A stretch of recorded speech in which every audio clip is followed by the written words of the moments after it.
a la obra de Rosa, que ya por fin la conozco personalmente. Habíamos tenido un primer contacto por carta, después por correo electrónico, y por fin en este acto pues ya hemos hablado cara a cara, hemos cambiado impresiones. El curso pasado pues yo era maestro en el Colegio Andalucía de la Línea, y ese año pues viví el republicanismo de una manera muy intensa. Pues trabajé con mis alumnos la muerte, el asesinato de Federico García Lorca en su 75 aniversario. Lo trabajamos a fondo a través de las películas que la serie que Televisión Española había hecho, basándose en el libro de Ian Gibson.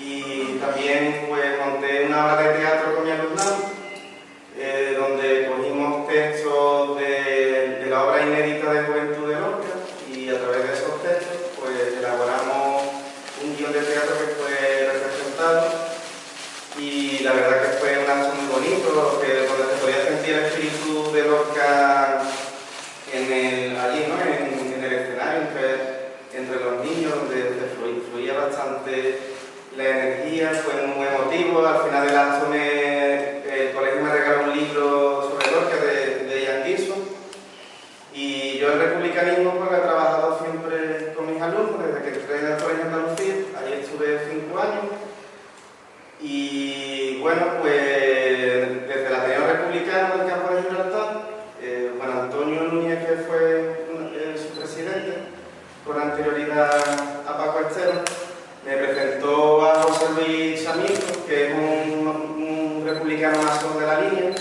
que a su vez nos presentó a Juan Emilio y a mí, a Manolo Casillas, que comimos con él, y a partir de ahí conocimos Juan Emilio y yo el colectivo Ginés de los Ríos de Ronda, y hicimos varias actividades literarias con ellos. Entonces se publicó un cuaderno que se llama el Cuaderno Violeta de Poemas, y yo en el poema Aula 15, bueno, el librito era como ese, Cuaderno Violeta. Este es el que publica Rosa María Padillo, que es la autora del libro, o la coordinadora del libro. Y Juan Emilio, Carmen y yo habíamos publicado en un Cuaderno Violeta, y en el poema Aula 15 pues reflejé el republicanismo, cómo vivía yo el republicanismo con el alumnado y con mis compañeros, ¿no? Cómo vivía yo a través de este poema, cómo sentía yo aquella situación. Y ese libro pues lo leyó Rosa, y entonces, pues bueno, pues ¿qué es lo que ocurrió? Bueno, yo creo, aparte de que yo soy maestro y soy republicano, pues he leído mucho la obra de Jung, y he estudiado mucho el tema de las sincronicidades, de estas casualidades que se dan a veces en la vida, pero que después no son casualidades, sino que son cosas significativas. Y bueno, pues se lo conté a Rosa, y resulta que yo entré en la clase para dar mi clase de lengua. Comenzamos a leer y la golondrina empezó a dar vueltas por la clase, y después yo tenía en la clase unos retratos de Antonio Machado, Lorca y Miguel Hernández, que eso lo he tenido allí en mi aula durante estos 5 años, y resulta que la golondrina se posó al lado del retrato de Antonio Machado. Dice los niños, mira, que la golondrina se ha posado al lado de Antonio Machado. Pero mira, se queda muy tranquilita, se queda ahí un cuarto de hora, la golondrina muy tranquilita al lado de Antonio Machado, y continuamos la clase. Y claro, resulta que Antonio Machado era alumno de Francisco Giner de los Ríos, y del chico lo quería mucho, y escribió un poema y una carta dedicada a Giner de los Ríos. Entonces, bueno, pues me llega el hijo del secretario, que me sube una carta que está firmada por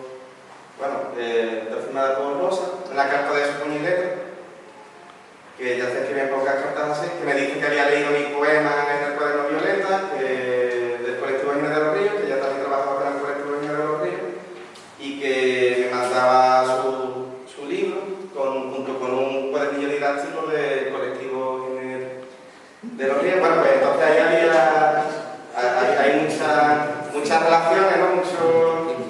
Muchos vínculos en relación. Estaba el Cuaderno Violeta, estaba Federico García Lorca, Antonio Machado, Giner de los Ríos, Manolo Casillas, el republicanismo, un libro sobre memoria histórica pueblo, ya había trabajado allí el aniversario de Lorca y la verdad que me alegré mucho de recibir su carta. Y ahora voy a comentar pues algo acerca del libro. Habiendo caminos a la libertad, pues es un sencillo pero profundo a la vez libro lleno de energía que se abre camino hacia la emoción, la cultura popular republicana y la justicia con mayúsculas. Es una obra necesaria de forzosa lectura, es una obra que debiera ser un libro de obligada lectura para el alumnado de secundaria en educación para la ciudadanía.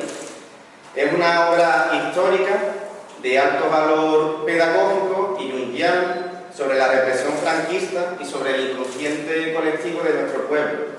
Cada vez somos más los españoles y las españolas que despertamos, nos unimos y gritamos como el Quijote en el poema de León Felipe: justicia, justicia, justicia.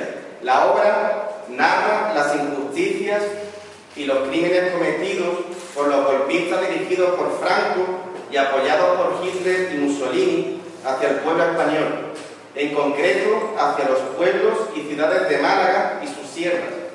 La provincia de Málaga fue muy reprimida por los fascistas. Algunos historiadores apuntan que el Guernica de Picasso pudiera referirse al genocidio sufrido por el pueblo malagueño. Pero estos relatos son contados bajo la coordinación de la historiadora y poeta Rosa María Vadillo Baena. Este libro, estas historias están contadas por los familiares que están aquí sentados, que tendrán que contar mucho más que yo, por los familiares de los asesinados por los fascistas.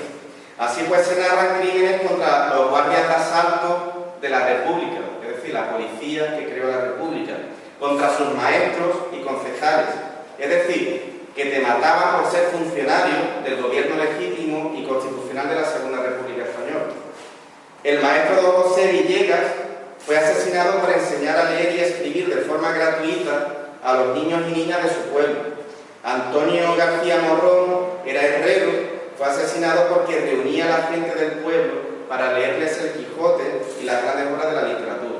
Los caciques, los terratenientes, la oligarquía, la Iglesia Católica Española no querían que las clases populares tuvieran educación y cultura. El gobierno de la Segunda República hizo un esfuerzo titánico por construir la escuela pública en España. Separó en la Constitución del 31 la Iglesia del Estado, y eso significaba que la Iglesia perdía su hegemonía en educación. Ya Francisco Ginar de los Ríos había iniciado el camino a finales del siglo XIX con la Institución Libre de Enseñanza. Por eso los maestros y las maestras y todas las personas que representaban la cultura, ya fueran anarquistas en los pueblos o la élite intelectual de las generaciones del 27 y del 36, fueron asesinados o mandados al exilio. El libro de Rosa María Vadillo es histórico. Rosa apuesta porque no se rompa el hilo histórico entre las generaciones, muy al contrario de los movimientos globalistas que surgen hoy día, pero también es psicológico, es junguiano, pues Jung descubrió el inconsciente colectivo, y es en ese inconsciente donde almacenamos todas las experiencias pasadas de las generaciones anteriores. Para Rosa, la barbarie hacia la cultura por parte de los franquistas ha dejado una secuela dañina en la sociedad española que se refleja en un sentimiento de indiferencia hacia los libros y la cultura. Por ejemplo, el libro de Eliseo Reclus, geógrafo anarquista, se usó en la escuela, en su tomo 1, El hombre y la tierra, que era un libro evolucionista que defendía la evolución, y fue un libro prohibido por el franquismo y por la Iglesia. Rosa María Vadillo también ha publicado, en colaboración con el colectivo Ginar de los Ríos de Ronda, el cuadernillo de pedagogía El Jardín de los Talentos, basándose en la pedagogía de la Institución Libre de Enseñanza, y trata a los amigos malagueños de Lorca, Victoria Esquer, Manuel Altolaguirre y Rosa María Vadillo. Pienso que a través de su libro, pues lo que quiere expresar que debemos unir nuestras fuerzas, somos más de los que pensamos, y si los republicanos somos pocos, nuestro sentido de justicia y nuestro nivel de energía más elevado que el de la moral borrega. Y yo pienso que, bueno, que me voy a dar paso a Rosa y a los protagonistas protagonistas del libro, que son familiares del represaliado franquista, que son los que han elaborado estas historias. Sus padres pues pertenecían a la Guardia de Asalto, la Policía de la República,